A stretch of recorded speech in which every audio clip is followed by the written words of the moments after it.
saudaraku inilah neraka yang diancamkan kepadamu. Ini semua bukan menakut-nakuti teman-teman sekalian, tapi sudah menjadi sebuah berita pasti. Tadi saya bilang tanda kutip bocorannya dari Allah. Jangan lalai. Ingat, Atha bin Abi Rabah berkata rahimahullah dengan seorang khalifah sambil menghadap ke wajah raja atau khalifah tersebut, ingatlah wahai Amir Mukminin, kamu lahir di muka bumi ini sendirian, keluar dari rahim ibumu sendirian, tidak menggunakan sehelai kain pun. Kamu pun akan meninggal sendirian, tidak ada sehelai kain pun kecuali kain kafan. Kamu akan dibangkitkan sendirian pada hari kiamat dan kau akan dihisap sendirian. Perhatikan amal-amalmu, karena tidak akan bermanfaat semua yang ada di sekitarmu ini. Jabatan, casing semuanya ini, rumah mewah, mobil mewah, kelebihan fisik, casing dunia. Makanya Allah Subhanahu wa taala tidak melihat itu semua. Kata Nabi sallallahu alaihi wasallam dalam hadis sahih riwayat Bukhari Muslim, "Innallaha la yanzuru ila suwarikum wala ajsamikum, walakin yanzuru ila qulubikum wa amalikum." Allah tidak butuh melihat paras wajahmu dan poster tubuhmu. Mau tampan kah, mau cantik kah, mau putih kah, mau kekar kah, Allah enggak butuh itu. Casing, judulnya sama, manusia. Tapi Allah melihat kepada hatimu dan amalmu. Tidak ada perbedaan itu. Juga Allah, Nabi SAW mengatakan dalam hadis lain, la farqa baina Arabin wa ajamin illa bittaqwa. Tidak ada perbedaan antara orang Arab dan orang Ajam selain orang Arab, kecuali kepatuhannya kepada Allah. Makin patuh, makin mulia di sisi Allah Subhanahu wa taala. Jeleknya paras wajah seseorang, kurangnya fisiknya, kurangnya hartanya, hanya kehidupan dunia. Andai saja ada orang lahir, ini kalau diperumpamakan matanya dua-duanya buta, telinganya tuli, lisannya bisu, kedua tangan dan kakinya puntung, tetap kalau dia berada di atas ketakwaan Allah, dia bisa menjalankan perintah Allah, mungkin dengan panduan kerabatnya ataupun dirawat oleh kerabatnya yang sehat, yang punya fasilitas dari Allah. Kemudian dia meninggal, dia akan dibangkitkan utuh. Kata Nabi SAW, kalian akan dibangkitkan pada hari kiamat. Kalau ahli surga insya Allah, semoga kita termasuk di dalamnya, akan dibangkitkan seperti Adam, 60 siku ke langit. Enggak ada lagi cacatnya. Kecuali ahli neraka, nanti kita akan pelajari, naudzubillah, cacat semuanya, sakit, menderita hanya dengan maksiat yang beberapa menit yang dia lakukan. Tapi ahli surga dibangkitkan seperti Adam alaihissalam, 60 siku ke langit, 27,5 meter, lebih tinggi dari masjid ini. Poster seseorang, begitu menyampaikan Nabi SAW, wajahnya seperti Yusuf alaihissalam. Nggak ada lagi orang jelek, itu cuma di dunia sebentar. Dan hatinya seperti Ayub. Nabi Ayub alaihissalam tidak pernah berkeluh kesah, suka memaafkan orang. Begitu semua hatinya ahli surga. Nggak ada lagi orang saling benci. Bahkan kata para ulama, tidak ada lagi kebencian bagi suami istri yang bercerai. Bagi ahli surga dan ahli surga yang sudah masuk ke dalam surga, pernah ada konflik di dunia akan hilang semuanya itu. Sebelum masuk surga akan dibersihkan semua di timbangan amal. Siapa yang punya hak akan ambil, siapa yang melanggar akan diambil darinya. 24 jam semuanya siksaan, semuanya ya menyakitkan. Tapi di neraka teman-teman tidak ada kematian. Jadi 24 jam non-stop disiksa dan dihukum oleh para malaikat yang keras, kasar, tidak pernah bermaksiat kepada Allah. Allah suruh potong-potong, cincang-cincang, nggak ada toleransi. Mereka bukan seperti kita manusia. Malaikat berbeda dengan manusia, selalu patuh kepada Allah dan tidak ada terbawa perasaan seperti kita. Oh kesian nih, kepalanya sudah pecah, keluar darah semuanya, perutnya sudah sobek. Nggak ada bagi malaikat. Allah menyebutkan dalam Al-Quran surat Tahrim, surah nomor 66 ayat 6, A'udzu billahi minasyaitonir rajim. Ya ayyuhalladzina amanu qu anfusakum wa ahlikum nara waquduhan nasu wal hijara 'alaiha malaikatun syadun giladhun la ya'sunallaha ma amarum wa yaf'aluna ma yu'marun. Hai orang-orang yang beriman, mumpung masih di dunia, renungi dan dengari baik-baik, resapi, jadikan pegangan hidup, jangan peduli dengan cacian perkataan orang di sekitar kita. Hai orang beriman, selamatkan dirimu dan keluargamu dari api neraka yang bahan bakarnya dari manusia dan batu. Dijaga oleh malaikat-malaikat yang kasar, keras, tidak pernah menolak apa yang Allah perintahkan dan selalu mengerjakan apa yang Allah titahkan. Gak ada waktu, kata ulama tafsir, maknanya tidak ada istirahatnya malaikat itu, tidak ada capeknya, selalu siap setiap saat untuk mengganggu, menghukum, menyakiti dan seterusnya. Ini Allah sudah peringatkan. Hati-hati teman-teman. Neraka bukan penjara yang hanya sekedar dijaga oleh manusia biasa yang punya rasa capek, rasa jenuh, tidur, istirahat, makan. Neraka itu dalam sebuah hadis yang sahih riwayat Bukhari dikatakan, yu'ta bi jahannam yaumal qiyamah wa 'alaiha sab'una alfu zimam ma kulli zimamin sab'una malakan yajurrunaha. Neraka akan didatangkan pada hari kiamat ditarik dengan 70.000 rantai. Di setiap satu rantai ada 70.000 malaikat yang menariknya. Ini bukan tempat main-main teman-teman. Bukan tempat main-main. Dan Allah subhanahu wa ta'ala memberikan kita banyak sekali solusi untuk selamat dari api neraka. Sudah disampaikan sebagaimana akan kita jelaskan nanti pada penutupan bahasan insyaAllah. Neraka teman-teman, kita mulai dengan poin pertama, sudah ada. Neraka sudah ada, bukan akan diciptakan. Sebagaimana keyakinan kaum Mu'tazilah. Kelompok ini yang menisbatkan diri pada Islam mengatakan surga dan neraka belum ada, sehingga akhirnya mereka menolak nas-nas syar'i yang jelas. Mereka menolak wahyu dengan alasan tidak masuk akal. Kalau surga sudah ada, lalu surganya itu tidak dihuni. Begitu juga dengan neraka. Untuk apa disiapkan dan dibakar apinya kalau belum ada penghuninya? Mereka menggunakan akal mereka dan menolak wahyu. Padahal teman-teman sekalian, wahyu itu diturunkan oleh Allah untuk mengontrol akal, bukan akal yang mengontrol wahyu. Ali radhiyallahu anhu mengatakan, andai saja agama ini menggunakan akal, maka mengusap kaus kaki pada saat orang sedang safar dan dia sudah berwudu sebelum dia memakai kaos kaki itu, maka lebih pantas yang diusap adalah bagian bawah kaos kaki karena itu yang kotor. Tapi kita diperintahkan dalam agama mengusap bagian atas telapak kaki, bukan dengan akal.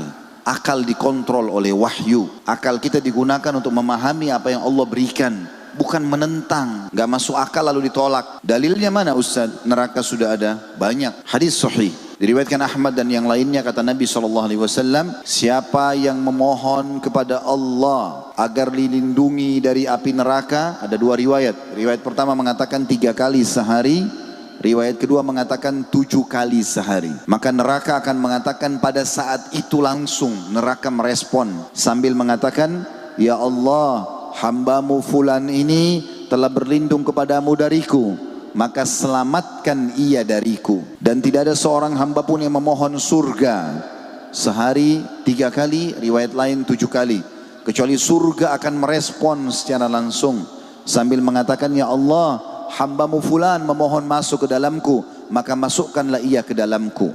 Yang kedua, hadis yang sahih tentang masalah demam, diriwayatkan oleh ahli sunan dan yang lainnya.